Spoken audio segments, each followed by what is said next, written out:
Hello, and welcome to another episode of the Wii U 5. Right, Samus is female. Perfect. Metroid Fusion is one of the first Game Boy Advance Virtual Console titles to be released on the Wii U. Metroid Fusion itself released in November of 2002, making it an 11-and-a-half-year-old game.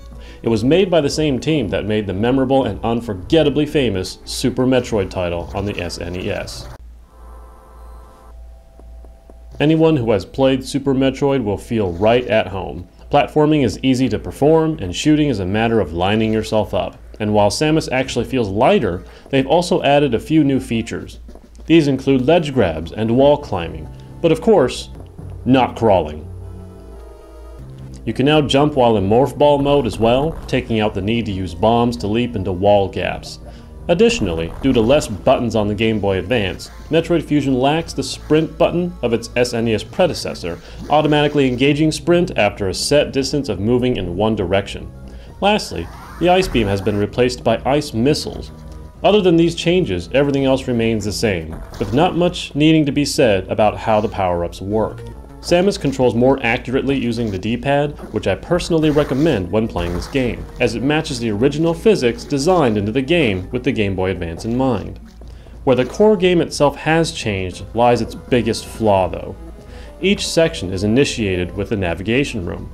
This communication with your ship's AI is both the most modern feature of Metroid Fusion and its biggest letdown. To sum up these encounters, you are basically told what to do step by step, and the base map of each section is also given prior to your exploration. This completely eliminates the core element that has made Metroid games so great, the feeling of solitude during exploration. The Prime games that followed maintained this feel, and that leaves both Fusion and Other M the only two games to follow a more mission-based structure.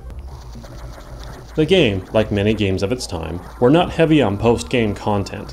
Other than completionists, the game will be played through within 4 to 5 hours, and other than replaying the game, no other rewards exist than to see Samus in a bikini. I guess for some that is quite a reward for 100% completion, but that's the only reward there is. The good news is that through the 4 to 5 hour adventure, you will find a solid attempt to create character development, both with Samus and the AI. You'll also find very cute, if not heartwarming, throwback to some friendly buddies that helped you in Super Metroid. While Samus' character development isn't too deep, it draws yet another comparison to Other M, in which Samus was far from a thoughtless, silent, powerful warrior. While her thoughts in Fusion lack the emotion from Other M, people who lambasted Other M need to play Metroid Fusion to see that this is the beginning of a personality for Samus. The game looks a lot like a more colorful version of Super Metroid. This could also be due to the vibrancy changes made to its Virtual Console adaptation, since the Game Boy Advance originally lacked backlighting until later models. Don't take this to be a bad thing.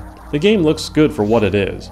However, there is one drawback to its presentation, and that's the audio. It is most likely due to the weaker hardware of the Game Boy Advance, but the audio is of such low quality that higher volumes can begin to grate on the ears after a meager 15 to 30 minutes. Those of you looking forward to playing it on the big screen blasting with your home theater systems will want to keep the volume reasonable on this one. As a partial audiophile, I experienced ear fatigue, and found that keeping the volume down helped a lot. There is also a weird audio bug. Not much can be said to describe it. Simply check out these two clips of gameplay.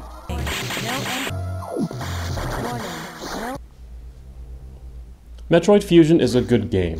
Its biggest drawback is that it draws so heavily from and mimics so closely the design of Super Metroid, but leaves the biggest element that made Super Metroid and its predecessors great: solitude.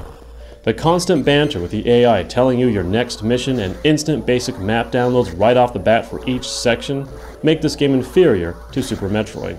I don't find the fact that the game is old to be a factor in it missing over the primary feel of a Metroid game. I give Metroid Fusion an 8.5 out of 10.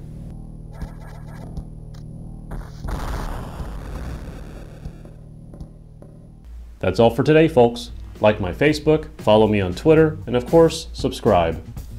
I'll see you next week on the Wii U 5.